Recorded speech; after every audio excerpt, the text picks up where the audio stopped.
Yeah, it's a new year, and I thought, well, give you a bit some more experience, or share some experience with you. And it's a bit a test, so don't mind about bad language and dodgy audio, because my camera up there, it's a little Sony without microphone input, so it's just the onboard microphone. So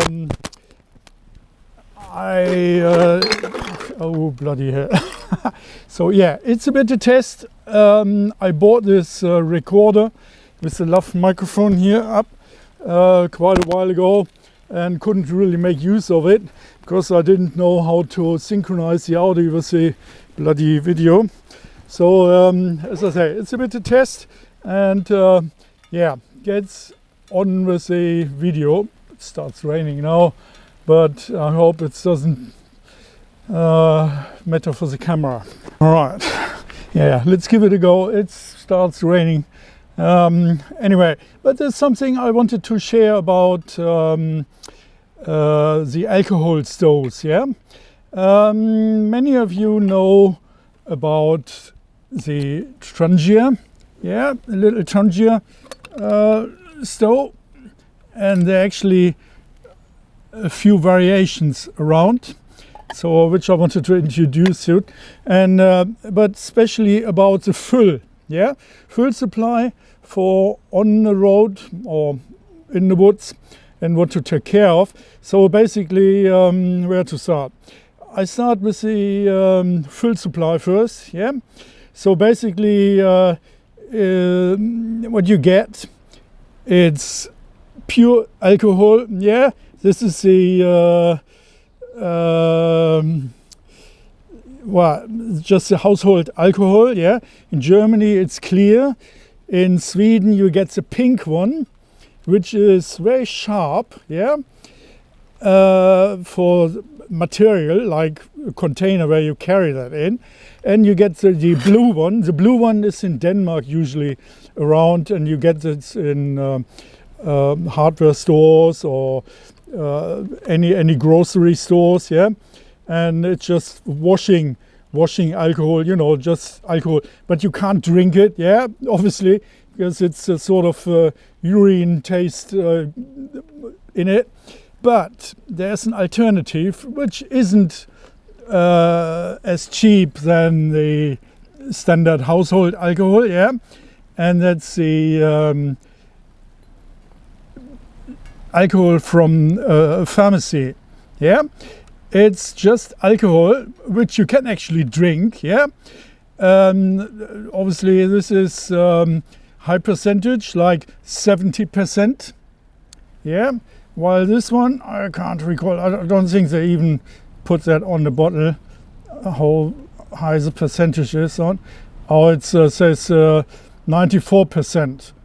Yeah, so this is higher grade alcohol, but it doesn't really matter, because in some cases, the higher the percentage of the alcohol is, the more it actually steams, yeah, like black sodding, yeah. So what you do basically to avoid this black sod on the pots, yeah, adding water to it, yeah, yeah, simple water, and just to reduce the amount of well, you weaken the alcohol down, yeah, but it avoids of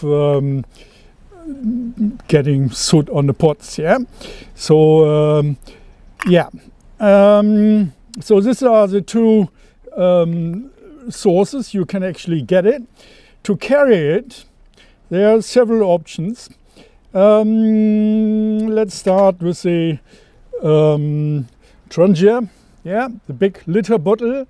I think you get them even as a 2-liter bottle, and I've seen them in olive green as well. Yeah, so this is a newest. Well, it's around for a few years now. Got a valve and a pouring tap on it. Yeah, so you can actually pour it down into a stove. Yeah, like without wasting lots of fuel. So you get a half liter, yeah, the Trangia, and this is a liter one, and yeah, you get them in olive green as well if you look out for. So this is a very good option to carry your fuel if you're in a vehicle or with fewer people. You can share the weight, yeah. I mean, a liter is a liter, it's a kilo, yeah. So why I mention this one, to carry this for safety compared to the cheapy bottles, yeah. If you look at, they're actually making noise. It's a thin plastic, and the risk of having this damaged is much higher than having something like that, yeah. Just to keep that in mind. Oops, it's a bit uneven here. So what I prefer is actually the Swedish Military army bottles, yeah, which is very solid plastic, and it's even got written on it Rull Spirit, yeah, and it's brandfarligt. That means it's, well, red spirit, and brandfarligt means well, it's enlightening very fast, yeah, and it said giftig. Giftig means poison as well. I don't know if you can see that. See that it's an imprint in the plastic, and it indicates, well, this is military, and they're hard to get by, yeah. I mean, they're probably from the 60s, 70s, something around that, where they were produced or issued to the soldiers with the military Trangia stove, yeah. So, oh bloody hell, I have to put that on the side. So you get this in the set. Obviously they got a pot with it as well, which I haven't. So I just bought the stove and the bottles, yeah. I'm having a bit of break here. Okay, let's put this down. Right, what I did for convenience, put myself the, this is the bottle, put it into a little sleevey bag, yeah? So it's actually got more grip, and if you, yeah, it's making a bit more noise when you handle it. Well, this one is just reduce the noise, that's why I'm using the woolly sleeve with it, yeah? But it's basically one of these. And they are 300 milliliter, which is a good size. And if you say, well, carry two of this, it's the amount of, well, actually more than half a liter of this one, yeah? So, and you can stuff that anywhere in your rucksack or in your pack, and they're just hand size, yeah?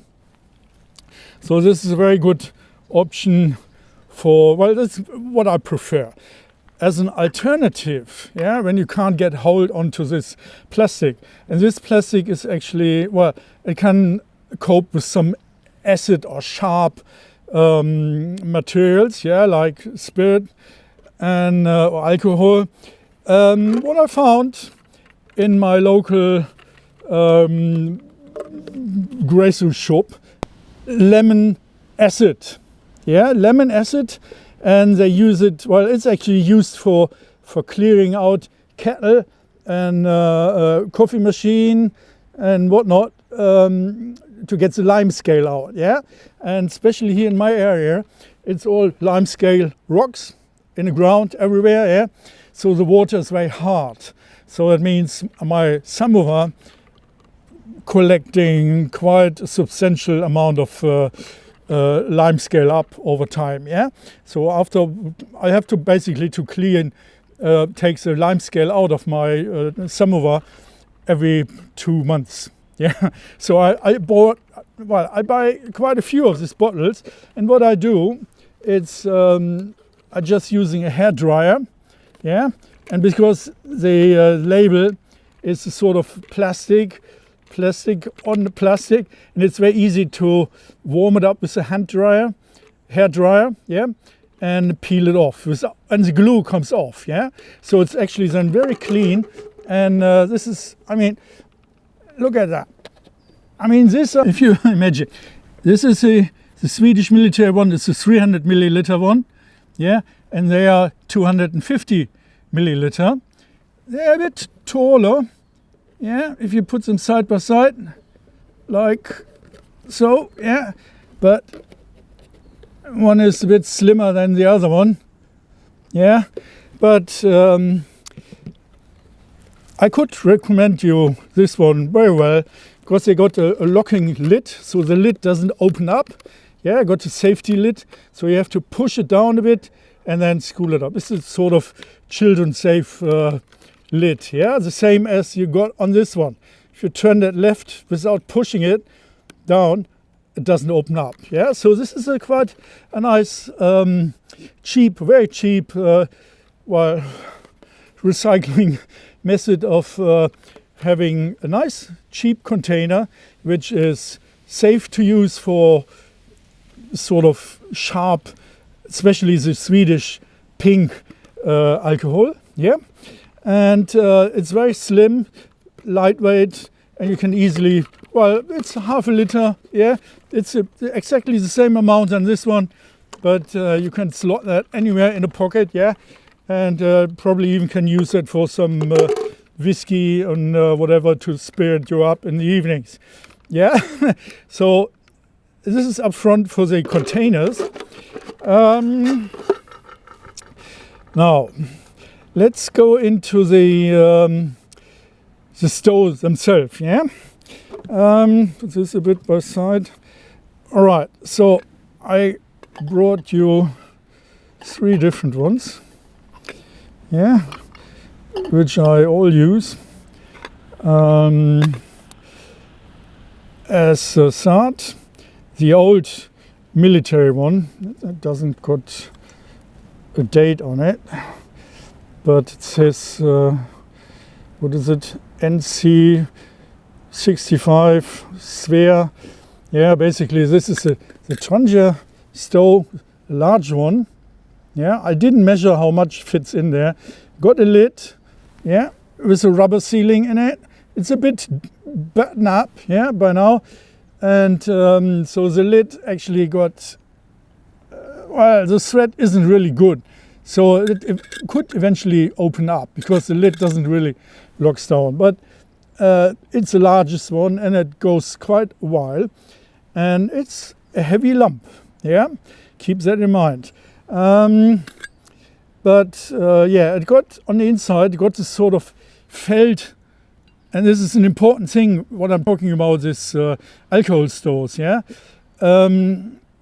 Because the cheaper ones, especially when you look into the titanium ones, yeah, there are 2 different types. The cheapest one haven't got a felt or like a cotton liner in it to soak up the fill, yeah, and that makes it quite heavy as well, but it prevents the fill from sloshing around while you are on the move, yeah, and well, it just evaporates out of the container much easier or much better than having it just pure in it, like, you know, like sloshing around.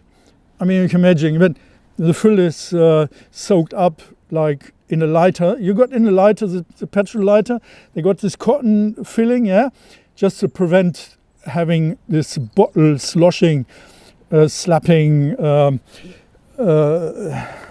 yeah, just to avoid that. So this is something to keep in mind when you buy the modern titanium ones, yeah. Carry on with the smaller civilian Trangia. Yeah, this is it's almost the same height, a little bit shorter. Yeah, the container is smaller in diameter.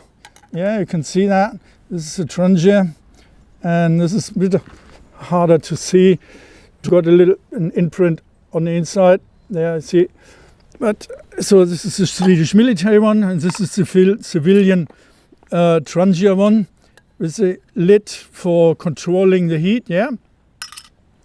And I got a lid here with a rubber sealing in there. You can see it's quite used, yeah. and I must admit, I bought this 20 years ago. Yeah, almost 20 years ago, and used it quite often before I came along getting myself the titanium one. And this titanium one, I introduced that before. This is the Evernew.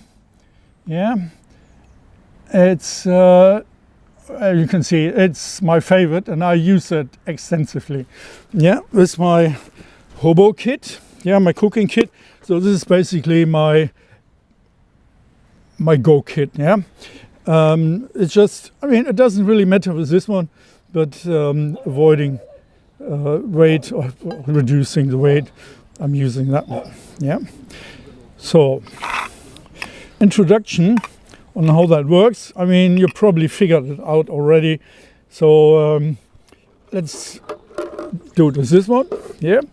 Just got this valve to open up, and then you got this sort of a tap. Yeah. So you can actually put the fill in there. Yeah, just do it a little bit and then lock that down again, and it's all safe to go. Yeah, this is the beauty on this one. And but the other one, just fill it up like that. Be a bit careful not to overdo it. And yeah, so what I wanted to show you to lighten this up, obviously most of us carry a ferro rod, yeah, the fire steel, and it's got a bit wet now. So dry that off. Yeah, I always got a little bit an old rack in here. So, but to get into open it, well, to lighten this up, yeah. When it's cold, may take a bit longer. Yeah, using the ferro rod. You could use the what was it? Opinel saw, yeah, which is a steel, and but it's very thin spine, so I prefer the knife. Yeah, the knife. This is a number 10. I always lock that down, and then do it like that one. All right. Yeah. Burning. So this is an easy method in just starting up. So you don't necessarily need let's put that down here. Matches. I mean, I still carry matches. Like I got some of this waterproof matches here. It's just in case for lighting fire up in the wild. But usually I'm using a little old-fashioned style film container. Yeah, where I store my matches and striker. It's just a backup, and but yeah, I prefer ferro rod and a knife. I mean, you could even use it in a locked position. Yeah, just by doing it that way. Maybe it's a bit more safer than open it up. So yeah, this is my recommended starting cooking fire. I mean, just have this, yeah, getting hot. What else?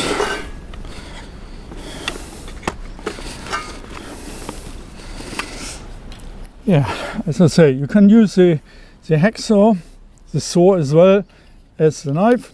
Yeah, I introduced you to this lot before, and this is a very nice pocket size unit. Yeah, they are both the 10, number 10 Opinel. Yeah, and if you don't want to carry a large bushcraft knife, yeah, just for cooking and for a weekend out, for very light purpose. Yeah. So I've lightened that up and have to leave that burning. Take a bit the alcohol away. But in general, it's a very safe way of doing a cooking. Yeah. Something else.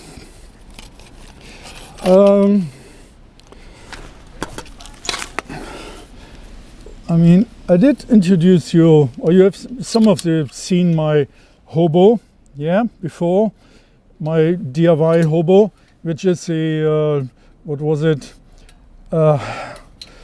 Snow Peak 750 cup, yeah, which I punched and perforated that into a Hobo. So this is usually going with my alcohol stove. Just drop that in there, yeah, just like that. Just put that in there and a pot on top, and that will do, yeah. Initially I had some extra holes here for a pin to go through to settle the Trangia on top, so it's actually halfway up, yeah, and not down to the bottom. And but I lost one pin already, and then I thought, well, they're clonking around, I just drop it, and that's it. Yeah, I hope you find this useful. As I say, the stove's still burning, but yeah, and this is my to-go equipment, yeah. Just 1 or 2 bottles of this one. Actually, the second one would be in a sleeve like this as well. So, and my cooking kit, this is all I have for cooking, yeah. Frying pan, a pot and a Hobo, yeah, and some fire starting kit in this bag, yeah. Got a bit of leather sleeve on the bottom, and that's it, what I'm carrying. Right, I hope this makes any sense to you for your next journey, and or for your selection for springtime cooking. Yeah, just a quick lightweight safe cooking equipment. Questions why I'm not using gas. Gas doesn't work really well if it's cold. I think it's overpriced, expensive, and not really environment friendly, because you bin this metal container, yeah.